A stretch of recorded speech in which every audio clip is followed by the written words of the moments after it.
Hi everyone, welcome back to my channel. एक बार फिर से स्वागत है आपका क्लास 12th फिजिक्स में। आज हम बात करेंगे वैद्युत क्षेत्र, इलेक्ट्रिक फील्ड। ये इस चैप्टर का सबसे इम्पोर्टेंट टॉपिक है। काफ़ी आसान सा है, छोटा सा टॉपिक है, पर ये बहुत ज़्यादा इम्पोर्टेंट है इस चैप्टर के लिए।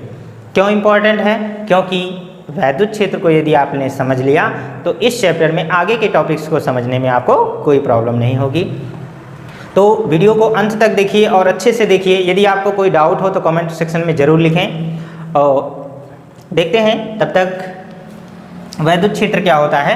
देखिए, वैद्युत हमेशा आवेश से ही उत्पन्न होता है। तो किसी आवेश के चारों ओर का वह क्षेत्र जिसमें कोई अन्य आवेश वैद्युत बल का अनुभव करता है। वैद्युत बल का मतलब होता है आकर्षण बल या प्रतिकर्षण बल, क्योंकि आप जानते हैं वैद्युत बल आकर्षण और प्रतिकर्षण बल दोनों होता है। तो वैद्युत बल का अनुभव करता है, उसे ही उस आवेश का वैद्युत क्षेत्र कहते हैं। ठीक है, तो इसे शब्दों में भी लिख लेते हैं। देखिए, यहाँ पर हो जाएगा किसी आवेश के चारों ओर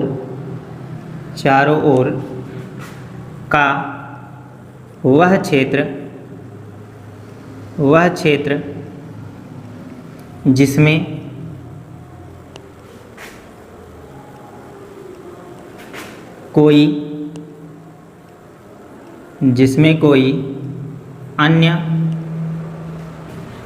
कोई अन्य आवेश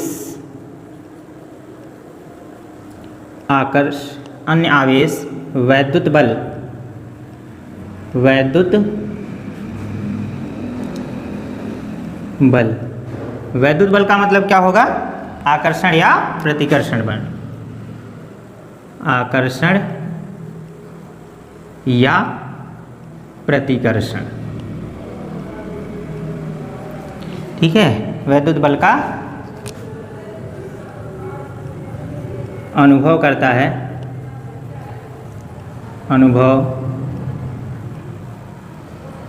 है वैद्युत क्षेत्र कहलाता है। वैद्युत क्षेत्र कहलाता है।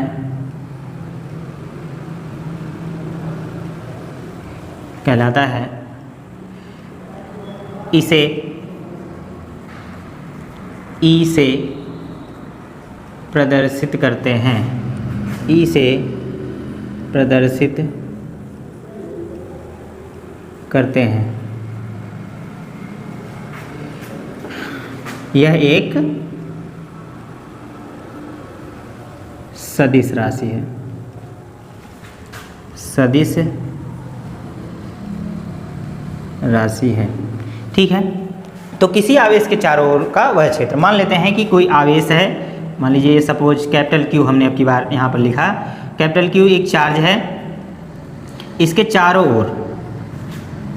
चारों ओर वो दूरियाँ, उतनी ही दूरी जहाँ तक कोई अन्य आवेश बल का अनुभव करेगा। मान लीजिए यहाँ पर अगर कोई आवेश है तो इसके क्षेत्र से ये बाहर है तो बल का अनुभव नहीं करेगा, तो यह इसका क्षेत्र नहीं होगा। यदि यह आवेश यहाँ पर हो, मान लीजिए इस आवेश का क्षेत्र यहाँ तक है, तब ये आवेश अगर यहाँ तक आएगा तो इस पर वैद्युत बल लगेगा।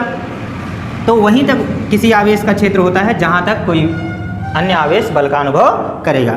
तो मान लीजिए यहाँ पर कोई चार्ज है, परीक्षण आवेश लिया जाए Q0, ठीक है। परीक्षण आवेश को हमेशा Q0 से लिया जाता है और उसे प्लस से ही दर्शाया जाता है। तो ये आपको याद रखना है। इसके भीतर ये आएगा तो बल का अनुभव करेगा, तो उतना ही क्या होता है, आवेश का वैद्युत क्षेत्र होता है, ठीक है। उसके बाहर जहाँ पर बल का अनुभव ना करे कोई आवेश, उसे हम वैद्युत क्षेत्र नहीं कहेंगे। जैसे कि यहाँ पर अगर होगा तो वह बल का अनुभव नहीं करेगा। अब आइए कुछ और बातें इसके बारे में जान लेते हैं। देखिए, वैद्युत क्षेत्र जो होता है, देखिए मान लेते हैं ये प्लस क्यू चार्ज है। इससे कुछ दूरी पर, देखिए चाहे जिधर हो सकता है, चाहे यहाँ पर रखिए, यहाँ पर किसी भी तरफ रख सकते हैं हम, ठीक है। तो हम मान लेते हैं कि इसी पोजीशन को ले रहे हैं, सबको हटाकर यहाँ पर ये चार्ज मान ले रहे हैं। तो इस पोजीशन को हम यहाँ पर दिखा रहे हैं। मान लीजिए Q0 चार्ज है, ठीक है। और इस पर बल लगा रहा है। हमने कहा कि Q0 जो परीक्षण आवेश होता है वो हमेशा प्लस से दर्शाया जाता है, और यह भी मान लेते हैं प्लस ही है। तो इस पर जो बल लगेगा वो इधर की ओर लगेगा। बल कहाँ लगेगा? बाहर की ओर लगेगा ना। तो बाहर की ओर ये बल लग रहा है, ठीक। और देखिए वैद्युत क्षेत्र की भी दिशा वही होती है जो बल की दिशा होती है। तो अगर वैद्युत क्षेत्र इधर लग रहा है, वैद्युत बल इधर लग रहा है, तो वैद्युत क्षेत्र की भी दिशा क्या होगी?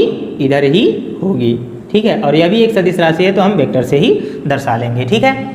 इस तरह से हम इसे रिप्रेजेंट कर सकते हैं। यदि यहाँ पर ये देखिए, इसको हम प्लस ही लेते हैं, अगर ये माइनस लिया जाएगा तो बल की दिशा इधर हो जाएगी, ठीक है। अगर बल की दिशा इधर होगी तो वैद्युत क्षेत्र की भी दिशा क्या होगी? इधर हो जाएगी। तो इसे भी हम शब्दों में लिख सकते हैं, वैद्युत क्षेत्र की दिशा, वैद्युत क्षेत्र की दिशा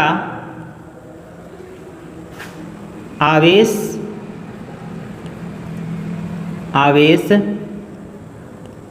पर लगने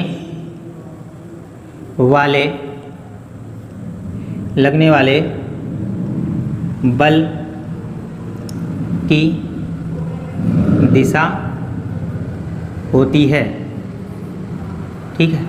इस तरह से देखिए वैद्युत क्षेत्र की एक और परिभाषा है, तो जो कि काफ़ी इम्पोर्टेंट है, एग्ज़ाम में आपको अक्सर वही लिखना होता है। इसे तो आप समझ सकते हैं, एग्ज़ाम में आप अगर उस परिभाषा को नहीं लिखेंगे तो आपके मार्क्स कट सकते हैं, ठीक है। तो वो क्या है? देखिए ये जो परीक्षण आवेश लिया गया है इसके लिए, ठीक है, जो बल लग रहा है उसके लिए यहाँ पर लिखना है आपको। देखिए यहाँ पर लिखेंगे एकांक, दूसरे शब्दों में लिख लेंगे एकांक परीक्षण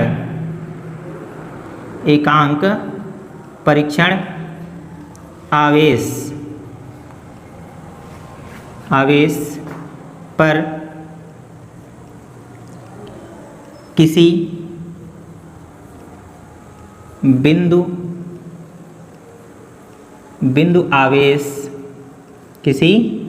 आवेश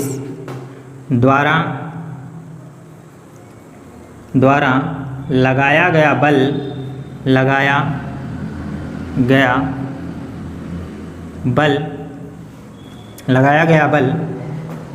उस बिंदु